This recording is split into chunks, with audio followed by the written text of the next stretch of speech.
It's hard to believe just a few years ago, Democrats were writing off districts in Texas for being too conservative. And now seeing a few years later, progressives very close to not only winning those districts in Democratic primaries, but potentially flipping those districts blue. I think progressives understand that when you run on a populist left message, it actually appeals to more voters and crosses party lines.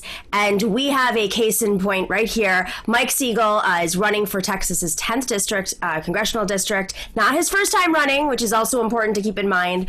And it looks like, there's real potential for him to take this win all the way to November and have, this district become a Democratic progressive district. Mike, thank you for joining us. Oh, awesome. Thank you so much for having me on. Pleasure to be here.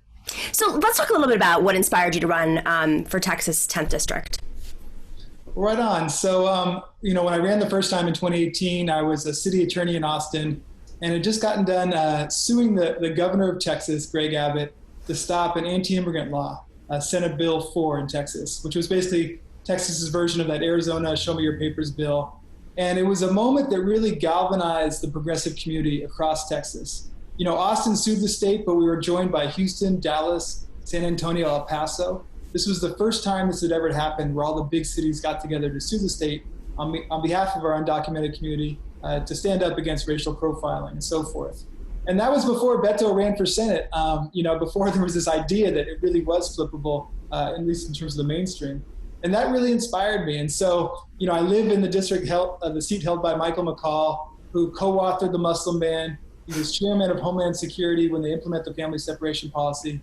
He's voting again and again to take away our health care. And I figured, man, this guy is too comfortable. I mean, this is a seat that basically connects Austin to Houston. It was originally gerrymandered to be a permanent Republican seat, but there's no reason why the progressive community on both sides of this district couldn't rise up and take it from him. And so that was the initial inspiration. In 2018, we came really close. We basically got a 19% advantage for the Republican down to 4%. And so I'm running again to finish the job, and we have a ton of momentum, and happy to be here to discuss it with you.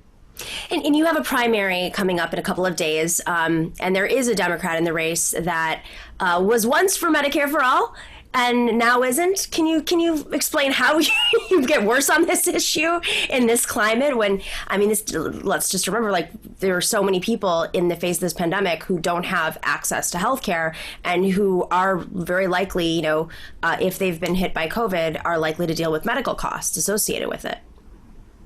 The short answer is the only room to run against me was on the right wing, and that's what this guy chose. I announced early that I was running again. Two extremely well-off primary challengers went up against me March 3rd in the first primary, and they spent $2.5 million to my $500,000. And I still came in first place by a double-digit lead because we've been doing that real organizing work. I've won every endorsement in this race, every club, every union, every environmental group. And so really their only chance was to basically run on the right wing, get that big donor money, hope to swamp me with TV ads and mail because the people are on this team, And so after I prevailed or came in first in the primary, he's just doubled down. And he's actually a doctor, which makes it, a little extra sad because he knows firsthand how the lack of healthcare, lack of good quality healthcare is basically killing people every day. But I think he's just so ambitious, wants the seat so much, he was able to put aside his commitment to Medicare for all because he wanted to raise those max contributions from doctors who are concerned they're not going to make as much money in a universal healthcare system. Very interesting. It's these little, a lot of people don't realize, when you're raising money, you go to your friends and family and the people that are closest to you first when you're raising. And of course, if you're a doctor, that's his industry, and those are the folks. And it's the dangers of taking money from special interests is that they will influence your position, possibly influence your position on policies. Your special interests are the people. You're union backed. You have, there's a sign right behind you that mentions that. I think what's really fascinating about these states where you have right to work states where there have been attacks on unions, to see these progressive uprisings, whether it's Arizona or West Virginia and Texas. Can you talk a little bit about what it's like to be backed by a union in Texas? Yeah, it's definitely not the same context as California or New York, where you have maybe twice as many strong unions in the state. But for me, it starts from my family background. When I was born, my mom was on strike as a machinist at a Caterpillar factory, in the machinist union. My dad's been a longtime labor lawyer. My first job out of college was as a public school teacher, immediately became active in the school teachers unions. And so for me, there was no choice. I'm going to be running a union strong campaign. I even have a unionized campaign team. But what's interesting about this race is it unites basically labor councils, collections of unions in both Austin and Houston.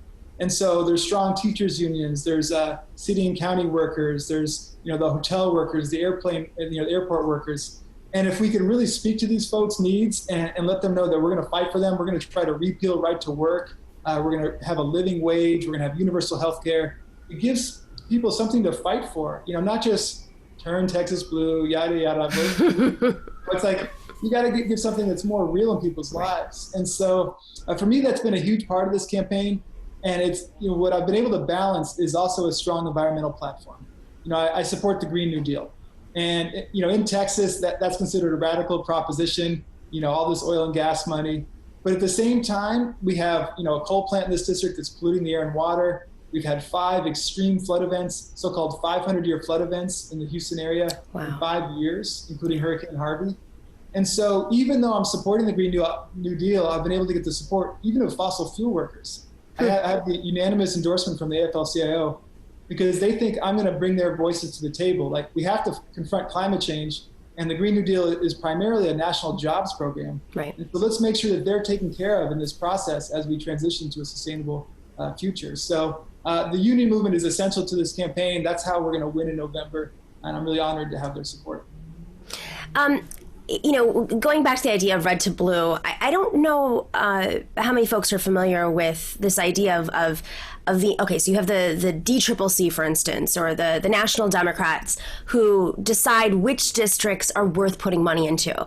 And they'll say, okay, this district is conservative, it's an R+6 district, Republican +6, or a D+6. It's a more Democratic leaning district. So they're safe. And your district is now flippable. But I think, this wasn't an idea before Beto, or were there rumblings that this was happening earlier? No, this was an R+19 district in 2018. And, a lot of folks jumped in and ran for office, for the first time just to fight Trump however we could. But certainly last cycle, I couldn't get a call back from the DCCC, even if I did reach out to them. And, I raised maybe $500,000 total in the whole campaign. And so from their point of view, to flip a seat in Texas, I'm running against, in November, knock on wood, I prevail this coming Tuesday in the runoff. I'm running against the wealthiest member of Congress, Michael McCall. He's worth over $300 million. Whoa. In the gerrymandered district. And so, the conventional math is that you need to be able to raise $5 million, be on TV in Austin and Houston, all these things. And so, we proved that, even without that level of support, just with a massive volunteer army, over 1,000 people who knocked doors, made calls, that we could put this district in play. Now, this time I'm running again to finish the job. We're building a stronger campaign. I'm actually approaching $1 million raised this cycle. And, we were building up our team. We're really going to make it. But I definitely have had to navigate the gauntlet. I don't think I was the National Democrats' first choice. I think they look at a race like this, they said, should be a military veteran, maybe a former Republican, somebody who doesn't say universal health care. They say, let's increase access to care. There's a playbook for how you flip seats like this. And I think as progressives, we're trying to, flip the script, let folks know there's another way to do it. It's reassuring. And how much of that has to do with demographics? Has the district itself just shifted, or have people become more Democratic because of Trump? How much of it has to do with that? Or is it just that maybe we've been interpreting what is a D+ district versus an R+ district in a completely different way? I think it's all of the above. After they gerrymandered Texas 10, the Democrats didn't even field a candidate the first time. Before I came within 4% last time, they hadn't come within 11%. It was like 20 and 30% most of the times. So the party had basically given up on this seat. And so if you don't invest, you're never going to really know what's possible. But Beto's campaign mobilized a lot of people. Also just the demographics, as you alluded to, it really does make a difference. Austin and Houston are some of the fastest growing metro areas in the country. And so these more kind of fringe suburban and rural communities now have a lot more people of color, working class people, folks who are open to democratic ideas. And so all these factors are coming together in this confluence. And now, with Trump being, rock bottom approval ratings, 137,000 deaths and climbing with COVID-19, failing to protect the community from flood events. I mean, people don't have internet, people don't have access to hospitals. I mean, each community, whether you're in a rural town or the suburbs of Houston or in Austin, there are some major grievances that I think are making people willing to vote out the folks in power now. When you're elected, what are some of the first things that you want to bring to the table in Congress? And I assume joining with other progressives like, Squad, the Congressional Progressive Caucus, Barbara Lee, et cetera. Yeah, Squad 2.0 coming in, Jabal Bowman, maybe a couple guys to join the ladies there. But yeah, I mean, I'll start out, pay my dues, join the Progressive Caucus, to support that movement, sign on to Medicare for All. I think the Green New Deal is an area where I can provide some good leadership. If we can lead on the Green New Deal in Texas, in a district where half the unions are fossil fuel unions, where a lot of the economy is dependent on oil and gas, I think that just opens up a whole new realm of possibilities. And so if I'm able to win this seat with the support of the Sunrise Movement and labor, and we're talking about closing a coal plant, building something renewable and healthy, we're talking about creating millions of good new jobs, building a green economy, I think that's where I can provide this leadership. Some oversight of these fossil fuel and fracking facilities in the district, but also building this coalition to get a Green New Deal passed in 2021. Mike, this is a super exciting race. I think, we're all going to be watching it super closely, but for folks at home who want to help out, may not be in Texas, or for those who are in Texas, how can they help your campaign out? Well, awesome. You can see behind me how to spell my name. If you can spell Siegel, you can find the rest, but it's siegelfortexas.org. We need to get out the vote for Tuesday. We actually have a really big turnout in this runoff. It's surprising a lot of people. So even though my campaign, knocked 50,000 doors before COVID-19, we've made over 100,000 calls since March 3. We really are getting out the vote, but if any of y'all can help make another 50 or 100 calls, that could be the difference, right?